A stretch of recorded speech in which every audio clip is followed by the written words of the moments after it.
Welcome back to Wealthy Business, your go-to channel for the latest in finance, news, and personal growth.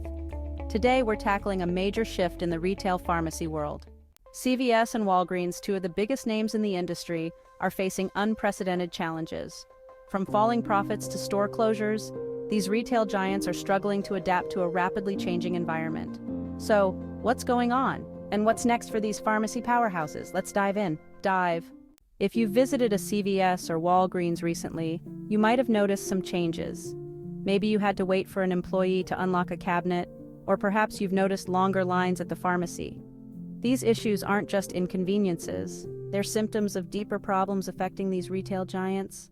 Shares of both CVS and Walgreens have been on a downward spiral over the past decade. While CVS has managed slightly better, both companies are grappling with several challenges that threaten their business model. One of the biggest issues? Falling reimbursement rates for prescription drugs. Pharmacies typically buy their medications from distributors and then get reimbursed by pharmacy benefit managers, or PBMs. These middlemen have been pushing down reimbursement rates, making it harder for pharmacies to turn a profit. For Walgreens, this has been especially tough, with their U.S. retail pharmacy unit seeing operating margins plummet from 4.4% in 2015 to a shocking negative 5% last year. CVS has fared a bit better, partly because they own their own PBM Caremark, which gives them a slight advantage. But even CVS isn't immune to the pressures of the market. They recently announced $2 billion in cost cuts and slashed their profit outlook for the third consecutive quarter. But it's not just prescription drugs causing headaches for these companies. The retail side of their business is also taking a hit. Inflation, softer consumer spending, and competition from e-commerce giants like Amazon and big-box retailers like Walmart are making it difficult for CVS and Walgreens to stay competitive. Many consumers are turning to cheaper alternatives like dollar stores or online shopping instead of paying higher prices at these pharmacy chains. As a result, both CVS and Walgreens have seen weaker retail sales, adding to their woes. In response to these challenges, both companies have started closing stores. CVS announced in 2021 that it would shutter 900 locations over 3 years, and they're on track to meet that goal by the end of this year.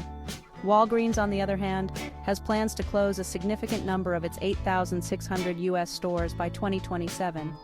While these closures might help shore up profits in the short term, they're not a long-term solution. The retail pharmacy model itself is under threat, and simply closing stores won't address the underlying issues. So what's the future of retail pharmacy? To stay relevant, CVS and Walgreens will need to innovate. This could mean expanding their online presence, focusing more on private label products, or even rethinking what products they sell in store. Both companies have been experimenting with smaller format stores and digital pickup options, but it remains to be seen whether these changes will be enough. The retail pharmacy industry is at a crossroads. As more Americans rely on these stores for their healthcare needs, the pressure is on for CVS and Walgreens to find a sustainable business model. If they don't, we could see even more store closures and a significant shift in how we access pharmacy services. The challenges facing CVS and Walgreens are a sign of the times. As these companies struggle to adapt, the future of retail pharmacy is uncertain.